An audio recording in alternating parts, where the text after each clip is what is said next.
আজিৰ কেবিনেটত এটা অত্যন্ত গুৰুত্বপূৰ্ণ সিদ্ধান্ত লোৱা হয় যে ৰাজ্যত 18 বছৰৰ ওপৰত কোনো নাগৰিককে নতুনকৈ আধাৰ কাৰ্ড দিয়া নহ'ব।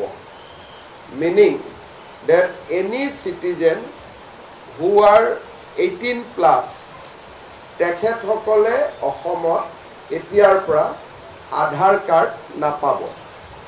কিন্তু ইয়াতে আমি শিডিউল ট্ৰাইব, শিডিউল কাষ্ট আৰু টি গাৰ্ডেনৰ 18 বছৰ হ'লেও ওপৰত হ'লেও আমি এবছৰলৈ দি থাকিম, কাৰণ এই সেগমেন্ট কেইটাত এতিয়াও সেচুৰেশন পোৱা নাই। কিছু মানুহে আমাৰ লোকেল মানুহে এতিয়াও আধাৰ কাৰ্ড পাব বাকি আছে। গতিকে 18 বছৰৰ ওপৰত এতিয়াৰ পৰা আমাৰ অসমত কোনেও আধাৰ কাৰ্ড নাপাব, with the exception of ST, SC and tea garden. That is also for another 1 year. এবছৰৰ পিছত এই কমিউনিটিৰো আধাৰ কাৰ্ড নৰ্মেলি নাপাব। যদি কোনোবা আধাৰ কাষ্টৰ মানুহ আধাৰ কাৰ্ড পাব বাকি থাকি গ'ল, তেখেতসকলে উইদিন দিছ মান্থ, এই মাহৰ ভিতৰত আমি আবেদন কৰিবৰ কাৰণে আহ্বান জনাম যে ইয়াৰ পিছত এই উইণ্ডোটো খোলা নাথাকিব। সেইকাৰণে আমি সেপ্টেম্বৰ মাহটো তেওঁলোকক আবেদন কৰিবৰ কাৰণে সময় দিম। আৰু এই যিখন নটিফিকেশ্যন, এই নটিফিকেশ্যনখন অক্টোবৰৰ প্ৰথম সপ্তাহৰ পৰা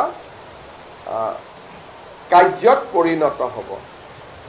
তাৰ পিছতো কোনোবা যদি বিশেষ মানুহ বিশেষ কাৰণত বাদ পৰি যায়, তেওঁলোকে ডিচিক এপ্লাই কৰিব লাগিব। আৰু ডিচিয়ে SB, ফৰেনাৰ্ছ ট্ৰিব্যুনেল সকলোৰ লগত কথা বতৰা পাতি ৰেয়াৰেষ্ট অফ দ্য ৰেয়াৰ কেছত দিব পাৰিব। যদি কোনোবা বাদ পৰি একেবাৰে মানে কিবা কাৰণত দিবই লাগে, মোৰ বেমাৰ আছিল, মই যাব নোৱাৰিলোঁ বা মই অসমত নাছিলোঁ, এনেকুৱা কিছুমান থাকিলে অকল ডিচিয়েহে আধাৰ কাৰ্ডখন দিব পাৰিব, বেলেগ কোনেও নোৱাৰে। এই সিদ্ধান্তটো আমি এইকাৰণে লৈছোঁ যে যোৱা কিছুদিনত, বিশেষকৈ যোৱা এটা বছৰত আমি বাংলাদেশৰ পৰা অহা ইলিগেল বাংলাদেশীক আমি নিৰন্তৰ বৰ্ডাৰত ধৰি আছোঁ। যোৱা কালিও আমি 7 জনক পুছবেক কৰিছোঁ। কিন্তু আমি নিশ্চিত নহয় যে আমি সকলোকে ধৰিব পাৰিছোঁ বুলি।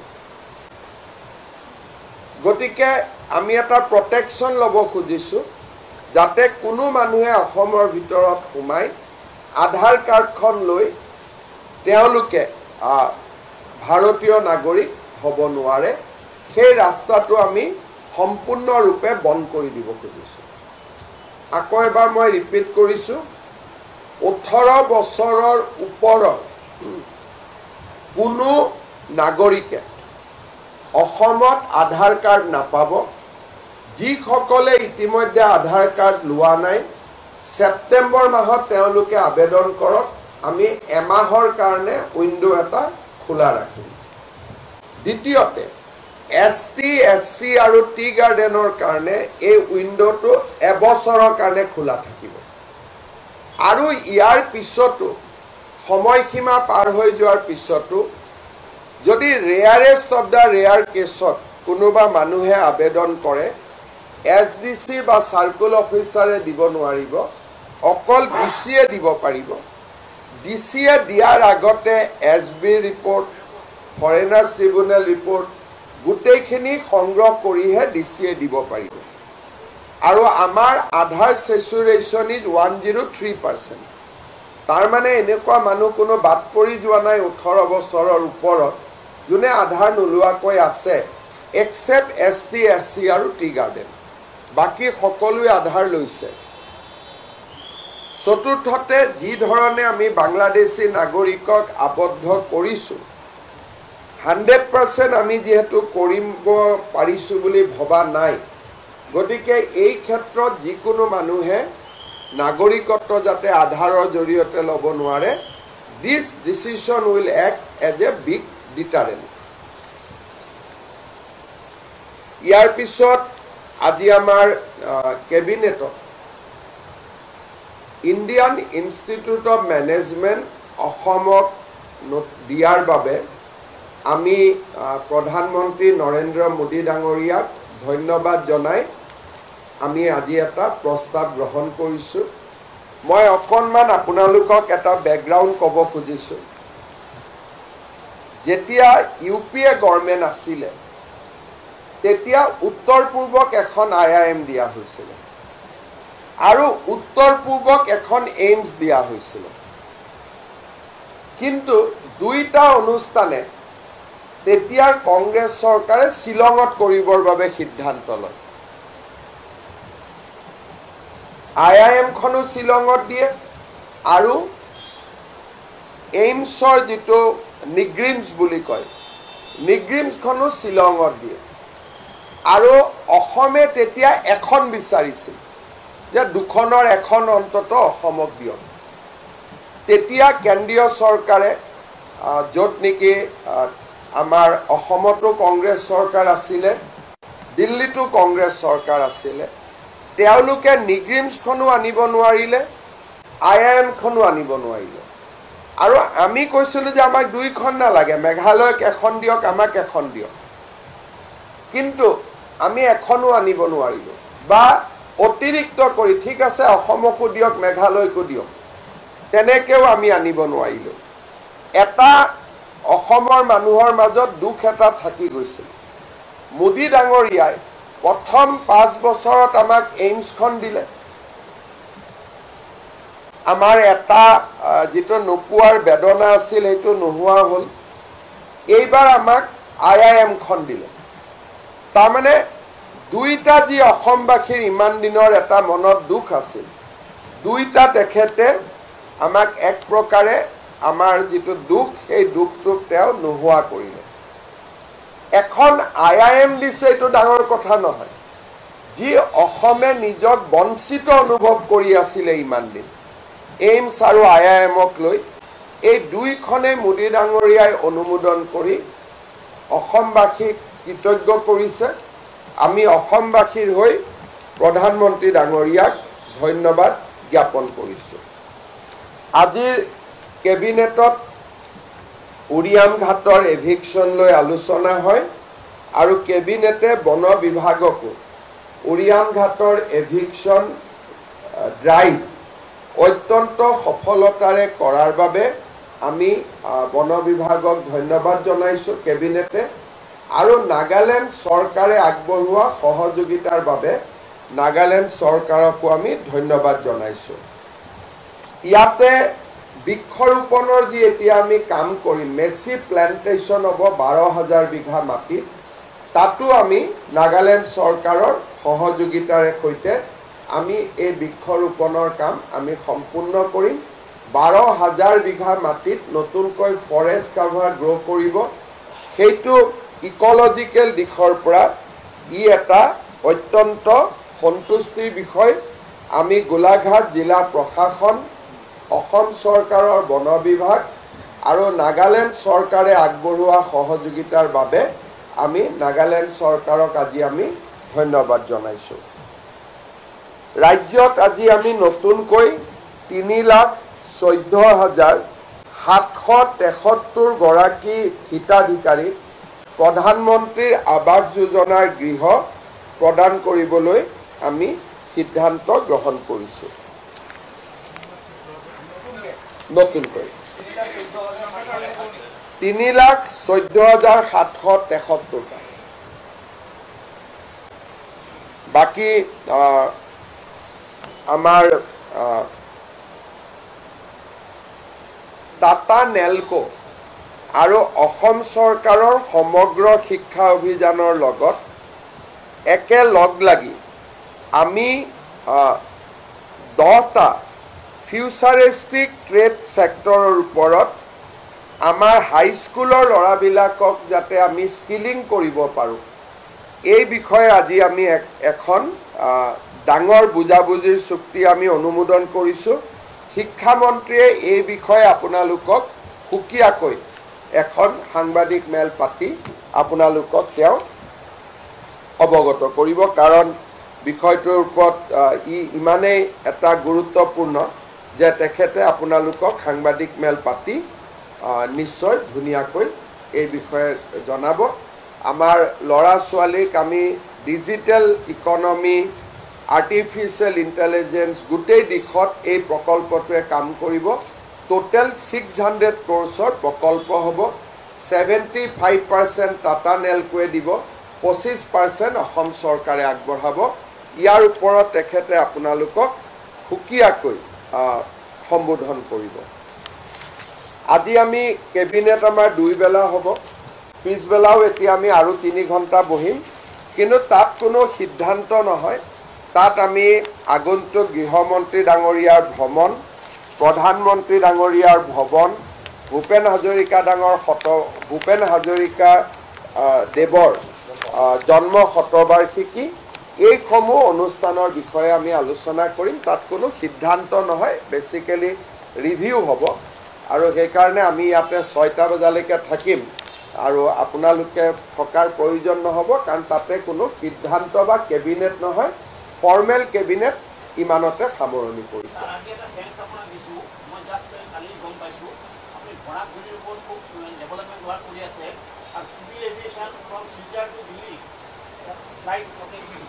September September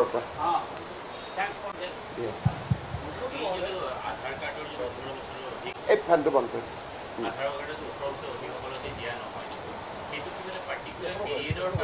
নহয় একেবাৰে দিয়া নহয় কাৰণ অসমত আধাৰ সেচুৰেশন 102% মানুহে অলৰেডি লৈ লৈছে অসমৰ জনসংখ্যাতকৈ 2% বেছি মানুহে আধাৰ লৈছে গতিকে এতিয়া আমি আধাৰ কাৰ্ড দিব লাগিব নতুনকৈ জন্ম হোৱা সন্তানক আৰু মেট্ৰিক পৰীক্ষালৈকে আজি যদি মই জন্ম হৈছো মই হয়তো কিবা কাৰণত আজিয়ে লোৱা নাই কালি লোৱা নাই কিন্তু 18 বছৰলৈকেতো আধাৰখন নোলোৱাকৈ থকাৰ কোনো কথা হ'ব নোৱাৰে গতিকে কোনোবা এডাল পপুলেশ্যনে যদি অসমত আধাৰ ল'ব যত্ন কৰে তেওঁ স্পষ্টভাৱে নতুনকৈ অহা মানুহে হ'ব লাগিব সেইকাৰণে আমি অসমত এন্ট্ৰিটো আমি আধাৰ উই আৰ ৰেষ্ট্ৰিক্টিং 18 বছৰৰ তলৰ সকলে পাব কাৰণ আজি মোৰ ঘৰত যদি বাচ্চা এটা জন্ম হয় তাকটো আধাৰ দিব লাগিব আৰু rarest of the rare case ধৰি ললো মোৰ 19 বছৰ হৈছে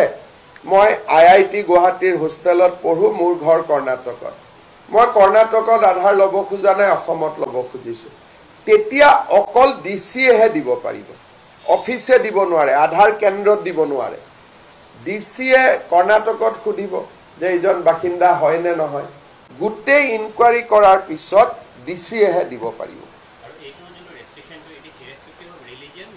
irrespective of religion ইয়াত হিন্দু মুসলিম সবৰ কাৰণে খালি এসটি এসসি আৰু টি গাৰ্ডেনত আধাৰ পেনেট্ৰেশন ইজ 96% তাৰমানে 4% মানুহে তাত আধাৰ ল'ব বাকি আছে সেইকাৰণে এসটি এসসি এণ্ড টি গাৰ্ডেনৰ ক্ষেত্ৰত we are giving 1 year of exemption আৰু সেকেন্ড আমাৰো যদি কোনোবা মানুহে আধাৰ লোৱা নাই তেওঁলোকৰ কাৰণে আমি 1 মাহ সময় দিছো দে এপ্লাই কৰিলাম মুখ্যমন্ত্ৰী মহোদয় কালি সকিয়াত আপুনি এটা কথা কৈছে যে অসম আৰু অসমীয়া দুইটা লৈ সচেতনৰ কথা কৈছে মানে ৰিয়েলি ইজ কনসাৰ্ন কিমান পৰিমাণে অসম আৰু অসমীয়াৰ প্ৰতি এটা সজাগতা সব বৰ্তমান সময় আমাৰ কাৰণে বহুত এটা সংকটৰ সময় মই আপোনালোকক এটাই কথা আহ্বান জনাম আমি মাটিৰ বিষয়টো আলোচনা কৰিছো যে মাটিৰ বিষয়ে কিমান মাটি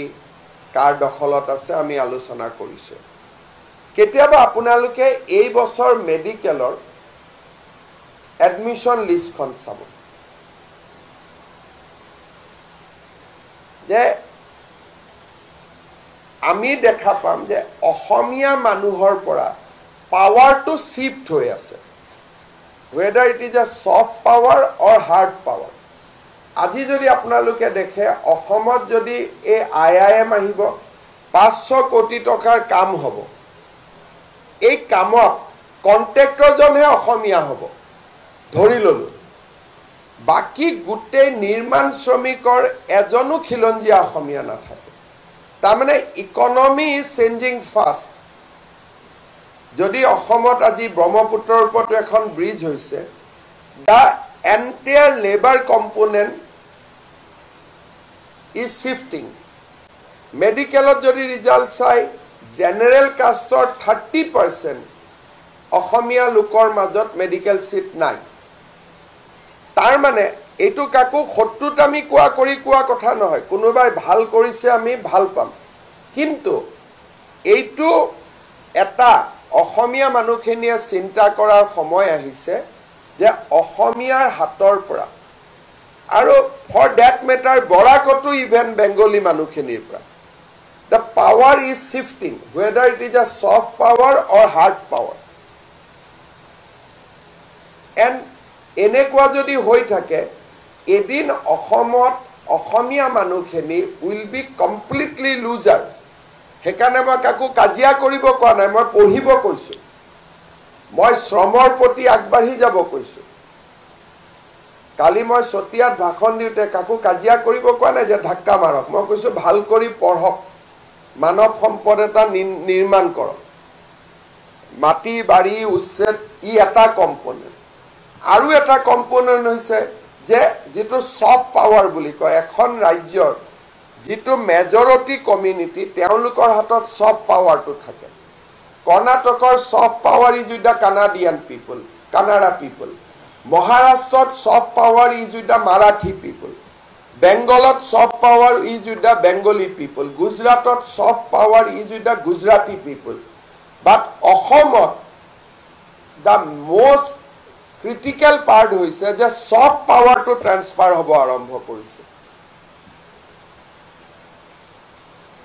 যেটো যে আমি অসমীয়া that soft power is the অসমত মাঝে মাঝে সমুজল ভট্ট ডাঙৰীয়া এটা শব্দ কৈ থাকে অসমীয়াত অসমীয়াৰ প্ৰভুত্ব থাকিব সো লাইনটোলৈ মই এগ্ৰি নকৰো কিন্তু হসাক প্ৰভুত্ব মানে কি soft power will be in your hand but today medical university cotton university hostel postgraduate the main soft power is no longer with the people of Assam অসমীয়া মানুহৰ হাতত নাই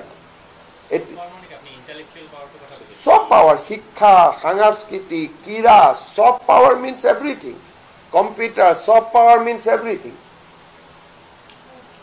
গতিকে মই কালি সতিয়াত অসমীয়া মানুহক আহ্বান জনাইছিলো যে আপোনালোকে মানৱ সম্পদটো নিৰ্মাণ কৰক নহলে কম্পিটিশনত আপোনালোক নাথাকিব আজি ধৰক এই পৰিস্থিতিটো হল তাৰ বাবে ৰাজনৈতিকভাৱে কাট আপুনি আমি পঢ়া-শুনা কৰা নাইতো আমাৰ ইয়াত ৰাজনীতি কি আছে কোনোবাই ডক্টৰ পঢ়িবৰ কাৰণে 2 বছৰ মাথা মাৰি পঢ়ি আছে আমি পঢ়া নাই গতিকে ইয়াত ৰাজনীতিৰ কথাটো আহা নাই ডেটৱা যে এটা মানে কি বুলি কয় এটা বৌদ্ধিক আছিল কালি এটো কোনো কাৰো ওপৰত শত্ৰুতামি কৰা স্পিচ নাছিলে অসমীয়া মানুহক মই এটা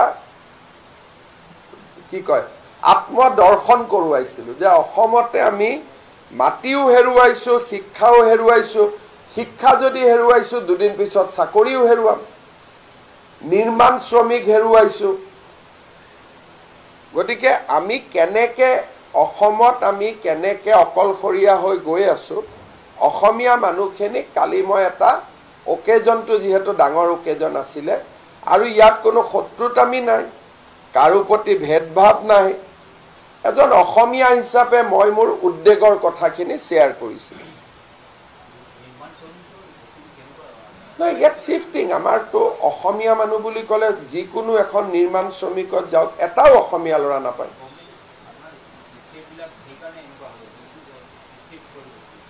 মোৰ একো ষ্টেপ নাই ইয়াত মাত্ৰ মই কি কৰিব পাৰো মই একো কৰিব নোৱাৰো মই মাত্ৰ জনাব পাৰো আপোনালোকে কথা যিখিনি ক'ব সাহস নকৰে মই কথাখিনি ৰাখিছো কিন্তু মইতো আৰু গৈ ফ্লাইঅভাৰত কাম নকৰো ইয়াত গভৰ্ণমেণ্টৰ কোনো ৰোল নাই ইয়াত গভৰ্ণমেণ্টে কি কৰিব পাৰে ইয়াত এটা আৰে স্কিল লেবাৰৰ ইনষ্টিটিউট খুলিলেওতো তাতো পঢ়িবৰ কাৰণে অসমীয়া ল'ৰা যাব লাগিব যে ইভেন যি স্কিল ইনষ্টিটিউট আমি কৰিছো তাতোতো আমাৰ ল'ৰা পঢ়িব যোৱা নাই আপোনালোকে আইটিআই বিলাকত যাব অসমীয়া ল'ৰাটো তাত নাই গতিকে মই মেডিকেল কলেজো খুলিছোঁ, মেডিকেল কলেজত আমাৰ ল'ৰা নাই। গতিকে মই অসমীয়া মানুহখিনিক এটা দৃষ্টি আকৰ্ষণ কৰিছোঁ যে প্ৰতিযোগিতাৰ পৃথিৱীখনৰ পৰা আমি আঁতৰি গৈ আছোঁ। মই কাকো হিংসা কৰা নাই, তেওঁলোকে প্ৰতিযোগিতা কৰি পাইছে, শ্ৰম কৰি পাইছে, কাৰো ওপৰত কোনো বিশেষ ভাৱ নাই। কিন্তু অসমীয়া মানুহে যে প্ৰতিযোগিতাৰ পৃথিৱীখনৰ পৰা আঁতৰি আঁতৰি আঁতৰি আঁতৰি গৈ আছোঁ, that is a matter of concern. যিহেতু চতিয়া অসমীয়া মানুহৰ এটা অভিকেন্দ্ৰ, সেইকাৰণে তাত মই কথাখিনি উল্লেখ কৰিছোঁ। It was not about politics, এইটো এটা চৰ্চা, বৌদ্ধিক চৰ্চা এটা।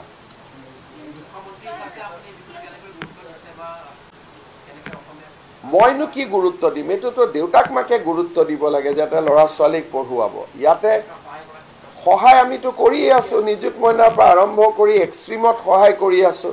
জিলাই জিলাই মেডিকেল কলেজ পাতিছোঁ, এডমিশ্যন ফ্ৰী কৰি দিছোঁ, ফৰ্ম ফিল আপ ফ্ৰী, আমিতো সহায় কৰি আছোঁ। কিন্তু যিকোনো কাৰণতে নহওক আমাৰ ল'ৰা ছোৱালীখিনিয়ে পঢ়া নাই, পৰীক্ষা নিদিয়া নহয়, পৰীক্ষাত আমাৰ ল'ৰা ছোৱালীখিনিয়ে বলে পৰা নাই। গতিকে এইটোতো আৰু মুখ্যমন্ত্ৰীৰ কথা নহয়, এইটো দেউতাক মাক সমাজ সচেতন হ'ব লাগিব, মানুহক পঢ়া শুনাৰ প্ৰতি আকৰ্ষিত কৰিব লাগিব। এতিয়া মেডিকেলৰ চিট এটাতো মুখ্যমন্ত্ৰীয়ে দিব নোৱাৰে, পঢ়িয়েই পাব। কিন্তু এইবাৰ আপোনালোকে মেডিকেলৰ এডমিশ্যনৰ লিষ্টখন ফ্ৰীলি এভেইলেবল হৈ আছে, চালে বুজি পাব যে অসমীয়া জাতিৰ সন্মুখত কিমান ডাঙৰ সংকট আছে। বাট এই সংকটটোলৈ কাকো আমি বেয়া পাব নোৱাৰোঁ, কাৰণ কোনেও ইলিগেলি পোৱা নাই, যোনে পাইছে লিগেলি পাইছে।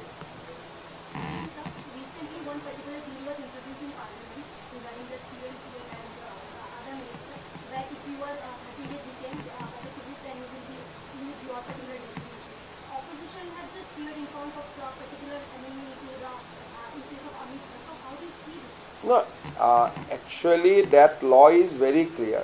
If a chief minister or prime minister is in custody for up to 30 days, then he will lose the share of the chief minister.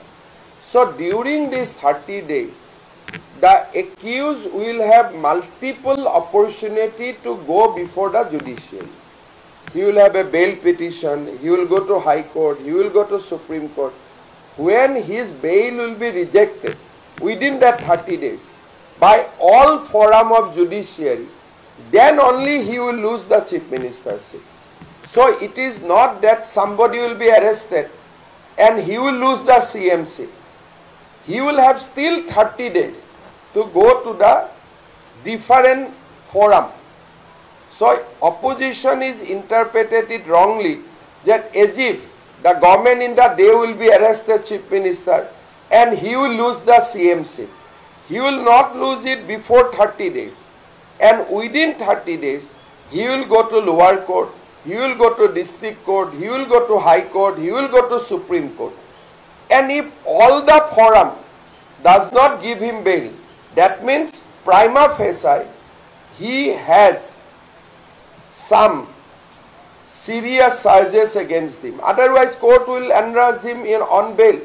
So my view is that we have nothing to oppose this bill. This bill is only to restore confidence of people in our democracy, and opposition should reconsider its position. তেওঁ এজন নিৰপেক্ষ ব্যক্তি, তেওঁৰ মনৰ ভাৱ তেওঁ পংটোৱে এইটো নিজে যি ভাৱে মনত লিখিব পাৰে। গতিকে তেওঁৰ সেইটো মনৰ ভাৱ হ'ব পাৰে, তাততো আমি বেয়া পাবলগীয়া নাই। কথাখিনি তেওঁ ক'ব, আপোনাৰ কথাখিনি তেওঁলোকে কাম কৰি আছে, ৰিপৰ্ট দি দিব, 4-5 দিন সময়ৰ ভিতৰত দি দিব।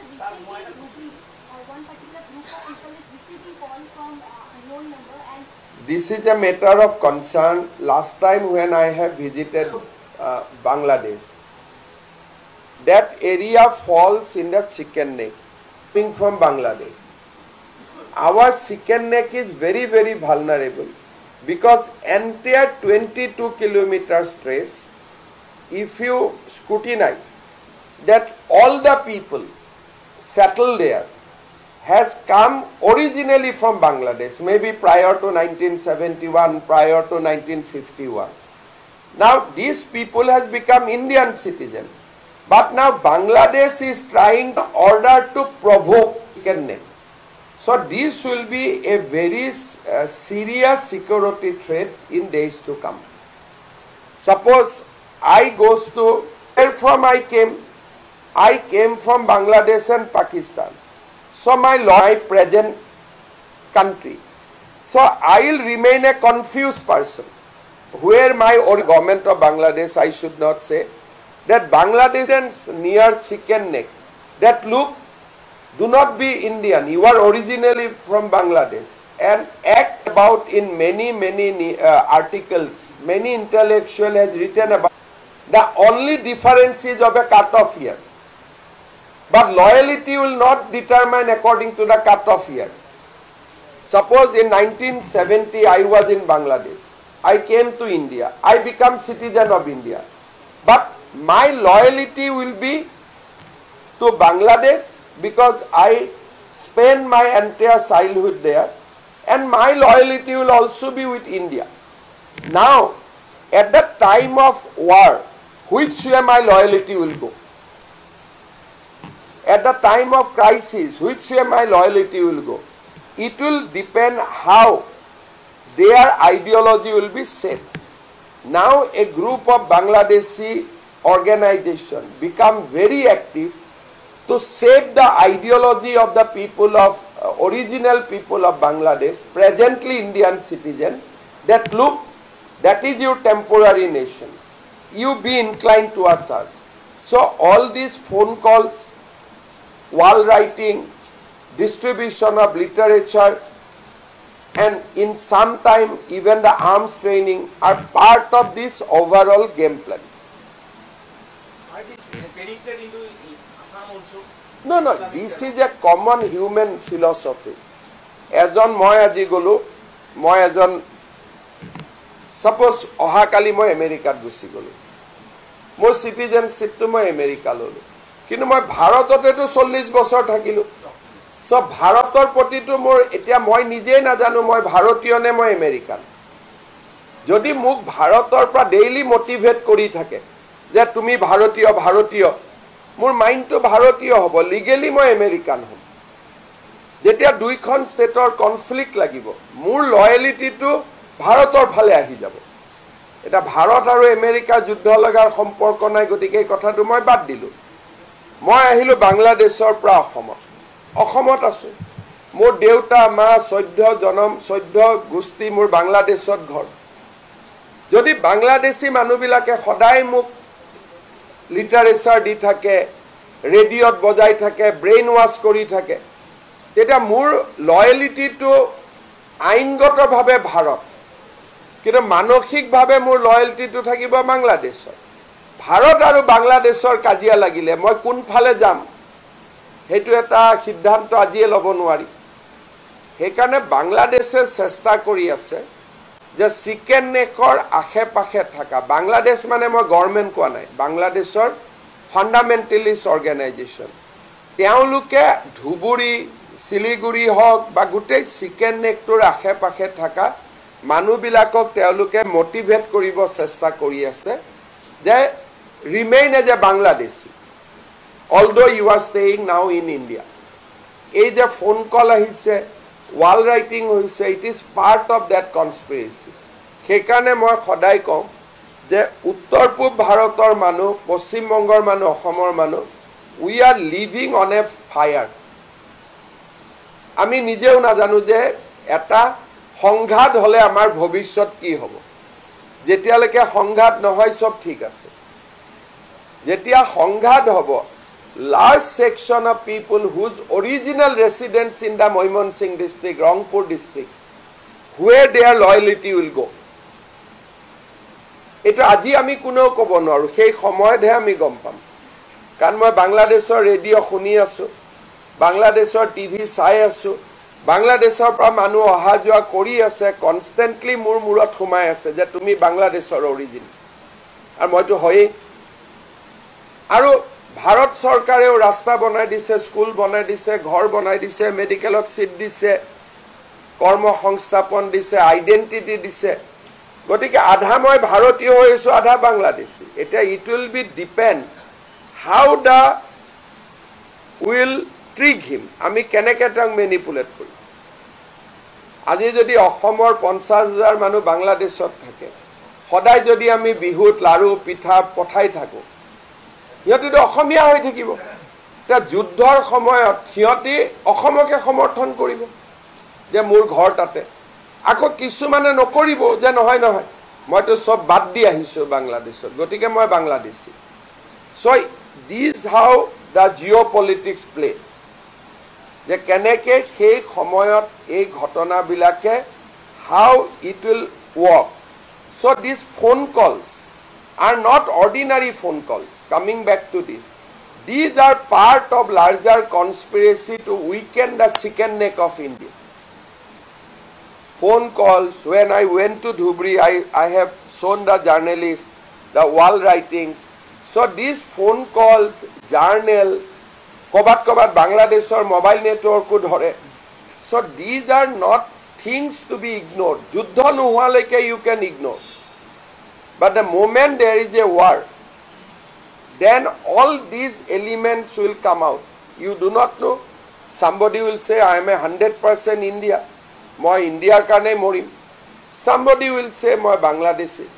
Keneke Bangladeshi holu? Je jua 10 বছৰ মোৰ ওপৰত work কৰি আছে। কোনোবাই ফোন কৰি আছে, কোনোবাই মোবাইল নেটৱৰ্ক, কোনোবাই ৰেল, কোনোবাই টিভি, কোনোবাই ৰেডিঅ', কোনোবাই পোষ্টাৰিং, মোৰ মাইণ্ডটো কনফিউজ কৰি আছে। সেইকাৰণে এই কথাবিলাক কোনো পলিটিচিয়ানে উত্তৰ দিব নোৱাৰে। আমিও সাৱধান হৈ থাকিব লাগে। We should be very very careful. Assam খুব next 20 years in Assam will be very very critical and very very difficult period. সেইকাৰণে মই ভাবোঁ যে these are not what I am speaking as a politician.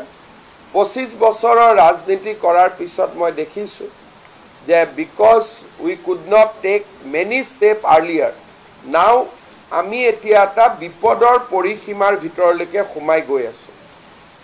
বেলেগ নালাগে, উৰিয়াম ঘাটৰ এভিকশ্যনতে চাওক, 12-13 হাজাৰ মানুহ শিলচৰৰ পৰা গৈছে, বৰাক ভেলীৰ পৰা গৈছে, কৰিমগঞ্জৰ পৰা গৈছে, মণিপুৰৰ পৰা গৈছে, বৰপেটাৰ পৰা গৈছে, ধুবুৰীৰ পৰা গৈছে। তাত এইবাৰ ইলেক্টৰেল লিষ্টত 20,000 মানুহ হ'ল। তাৰমানে এটা উজনিৰ দুৱাৰ মুখতে ডাঙৰ ঘাটি এটাই বহি গৈছিল। চ' কিন্তু অসমীয়া মানুহে এইবোৰ নজৰো দিয়া নাই। এতিয়াও দুই এজনে কৈ আছে নাই নাই ইহঁতে নাগালেণ্ডৰ পৰা মাটি ৰক্ষা কৰি আছিলে।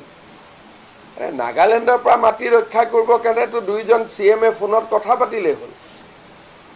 চ' আমাৰ মানুহে বিশেষকৈ লেফ্ট মানুহবিলাকে, সেকুলাৰ চ' কল সেকুলাৰ মানুহবিলাকে অসমক কিমান বিপদত সোমাই দিছে বুজি পোৱা নাযায়। যোৱাকালি বিশ্বনাথত এভিকশ্যন হ'ল। DCয়ে মোক কৈছে ছাৰ বিহালীটোতো আছে। তাৰমানে নৰ্থ বেংকখন য'ত আমি সাধাৰণতে ভাবোঁ যে নাই চব ঠিক, তো কালি মই চতিয়াত যাওঁতে তাতো DCয়ে কৈছে ছাৰ ইয়াতো বহুত মানুহ আছে। তাৰমানে একোটা জাগাত যেতিয়া বহি লয়, আৰম্ভ ক'ৰ পৰা হ'ল, তেজপুৰৰ কাষত, এইটো কি জেগা, 5 মাইল, 5 মাইলত তেওঁলোকে এটা কেন্দ্ৰ বনাই ল'লে। তাৰপিছত দে ষ্টাৰ্টেড স্প্ৰেডিং। চ' প্ৰথমতে চেণ্টাৰ এটা বনাই লয়। উৰিয়াম ঘাটটো চেণ্টাৰ বনাই লৈছিলে, যেনেকৈ তেজপুৰত 5 মাইলটো চেণ্টাৰ বনাইছিলে। আৰু এবাৰ 5 মাইলত যোৱাৰ পিছত এতিয়া বিহালী মানুহখিনিক সুধিলে কয় আমি 5 মাইলৰ পৰা আহিছোঁ, বিশ্বনাথৰখিনিক কয় আমি 5 মাইলৰ পৰা আহিছোঁ। উৰিয়াম ঘাটত ঘাটি কৰিলে, কৰি তেওঁলোক গ'ল গোলাঘাটলৈকে, যিটো আমি Negheri Bil eviction, Negheri Bil is Golaghat constituency. Negheri বিলৰ নেক্সট ডেষ্টিনেশ্যন হৈছে তিতাবৰ কনষ্টিটুৱেঞ্চি, এডাল লাইনতে আছে, আছাম নাগালেণ্ড বৰ্ডাৰ। তিতাবৰ পৰা নেক্সট ডেষ্টিনেশ্যন হ'ল সোণাৰী, সোণাৰী নেক্সট ডেষ্টিনেশ্যন হ'ল নাহৰকটীয়া।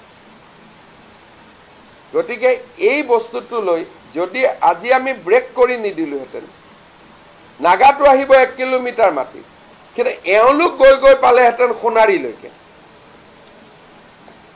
যিটো আমাৰ মানুহবিলাকে ৰিয়েলাইজেই কৰিব পৰা নাই সেইকাৰণে কেতিয়াবা মই অশান্ত হৈ থাকোঁ যে আমাৰ মানুহখিনিয়ে বুজিয়ে পোৱা নাই যে আমি কি জাগাত বহি আছোঁ অকল উজনিখনেই বাচি আছিলে এতিয়া মই এতিয়া 24ত মাৰ্ঘেৰিটাত যাম গোটেই মাৰ্ঘেৰিটাখনত সোমাই গৈছে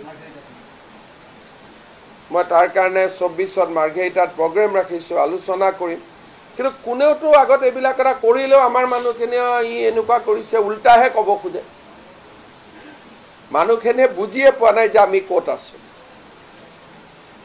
মেডিকেল গ'ল নিৰ্মাণ গ'ল খেতি গ'ল উবেৰ গ'ল মাটি গ'ল এতিয়া কি ওলাইছে ওলা উবেৰতকৈ ডাঙৰ প্ৰাইভেট কোম্পানী আনিব পৃথিৱীত এনেকুৱা প্ৰাইভেট কোম্পানী আছে নেকি এটা কংগ্ৰেছে কি কৰিছে প্ৰথম মোক ভয় খুৱালে যে আন্দোলন হ'ব মই আন্দোলন হ'ব যদি হ'ব একো ভয় নাই হেংগা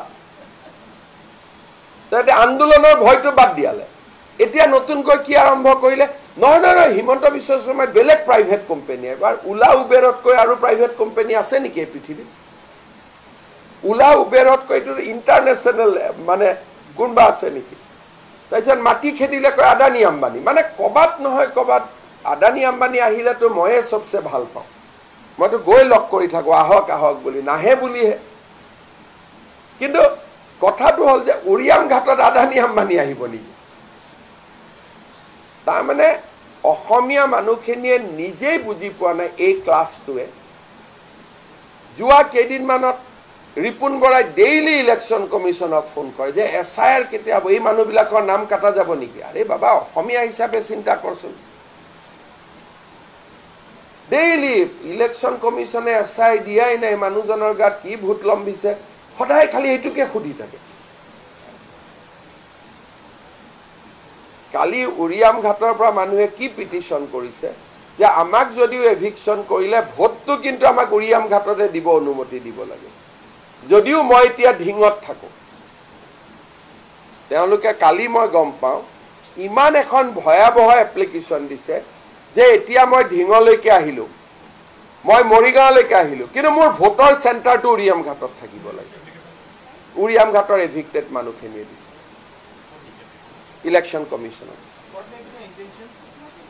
ইণ্টেনশ্যনটো আপাৰ আছাম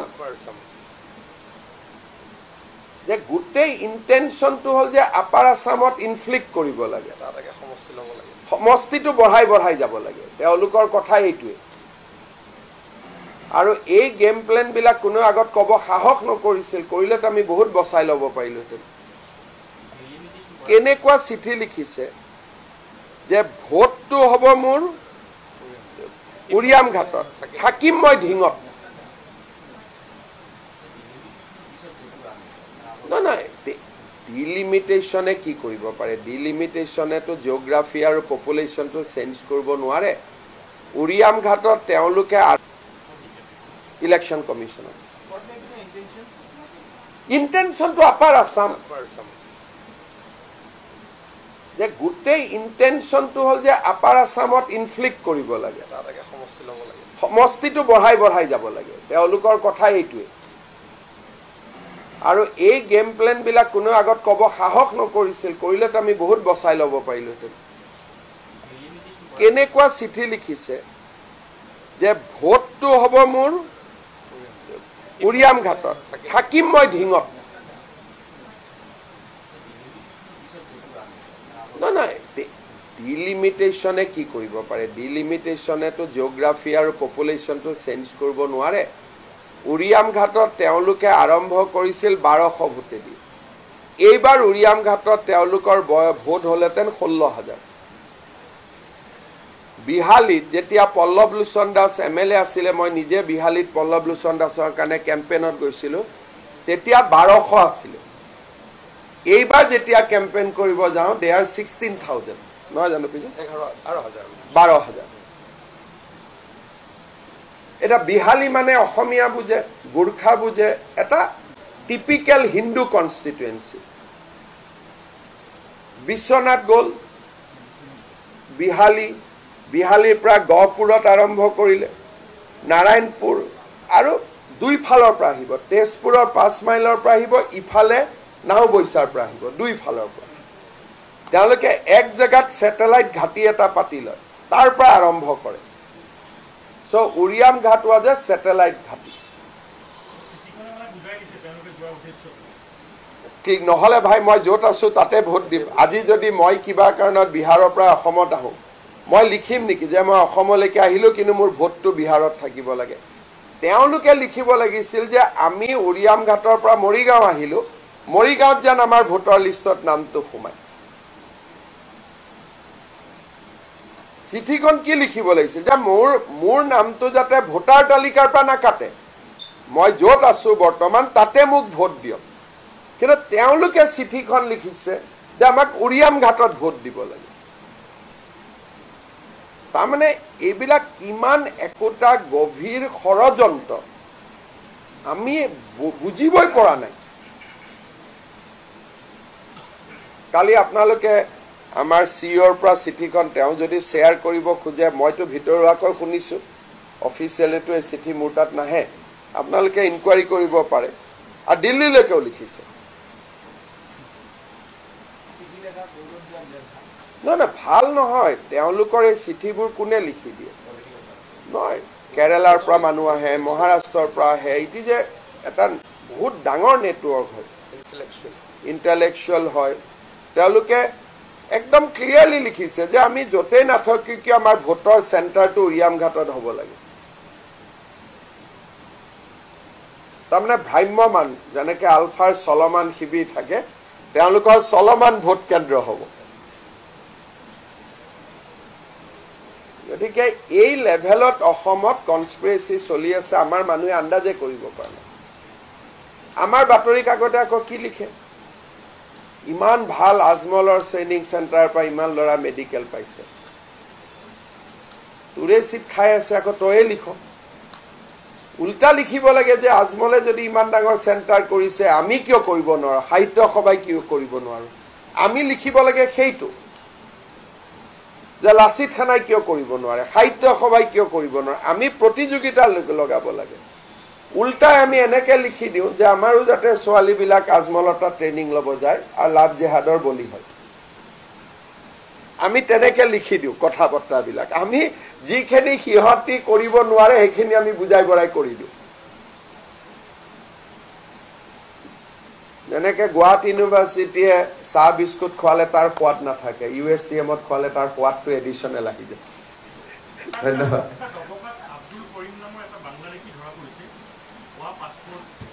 কৰি ল'ব পুলিচে আৰু এটা বিষয় আছে যোৱা কিছুদিন ধৰি প্ৰায় 1.5 মাহমান ধৰি শ্ৰীৰামপুৰ গেটত যিবোৰ ট্ৰাক স্ক্ৰেপ লৈ যায় তাত পুলিচে কিছু ৰখাই আছে গাঁওপুৰৰ জগতৰ নামত যদি আপোনাৰ স্কেনাৰ ওলাইছে 35,000কে পাৰ গাড়ী বিচাৰে প্ৰথম কথা মইতো নাভাবো যে কোনোবাই টকা বিচাৰিছে কাৰণ অসমত এতিয়া পুলিচে এইবিলাক কৰিব সাহস নাই কিন্তু কেতিয়াবা জেনুইন কথাত ধৰিলেও কাৰণ স্ক্ৰেপ ক'ৰ পৰা যাব চুৰিয়ে হ'ব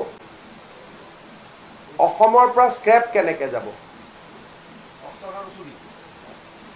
আজি অসমত আমাৰ প্ৰায় 12টা TMT ফেক্টৰী আছে তেওঁলোকে স্ক্ৰেপ কিনে তাৰ পিছতো যদি তেওঁলোককো বিক্ৰী নকৰি ট্ৰাকেদি ওলাই যায় তাৰমানে তাততো ঘটনা থাকিব আৰু বহুত চুৰি কেছ ৰেজিষ্টাৰ হৈ আছে পুলিচে যেতিয়া ইনকুৱাৰী কৰে তেতিয়া টকা লোৱা বুলি এই কথাটো উলিয়াই দিয়ে আৰু পুলিচৰ হাত ভৰি ভাঙি দিয়ে সেইকাৰণে মই ভাবো টকা লবতো সাহস কাৰো নাই কিন্তু যদি স্ক্ৰেপৰ গাড়ী অসমৰ পৰা ওলাই গৈছে ডেফিনেটলি ধৰিব লাগে ইনকুৱাৰী হ'ব লাগে যে স্ক্ৰেপ ক'ৰ পৰা ওলালে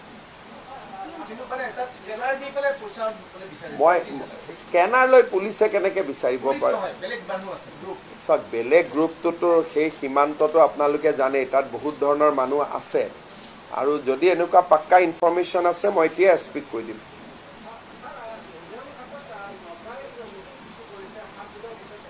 কোনো একো কথা নাই আপোনালোকে নাগালেণ্ড CMৰ অলপ আগতে প্ৰেছ ৰিলিজ চাওক যে আমি অসমৰ লগত একেলগে গছ পুলি ৰুম এই কথাটো সাংবাদিকসকলে আমাক ভয় খুৱাই আছে। মই এইটো কাৰণে কষ্ট পাইছোঁ।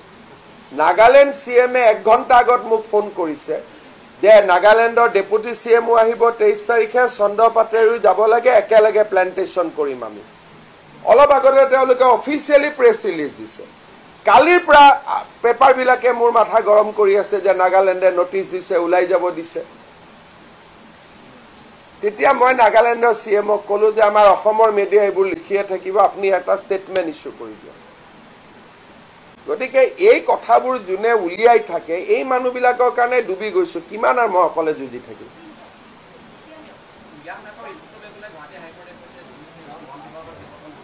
এইটোতো একশ্যন ল'বই লাগিব। এইবিলাক গোটেই আমাৰ সন্মানীয় গড় নিধনকাৰী দিনতে গোটেইবিলাক সোমাইছিলেগৈ। গতিকে গৈ গৈ ইনকুৱাৰীটো কেতিয়াবা তেওঁৰ ডিঙিটো গৈ পৰিবগৈ।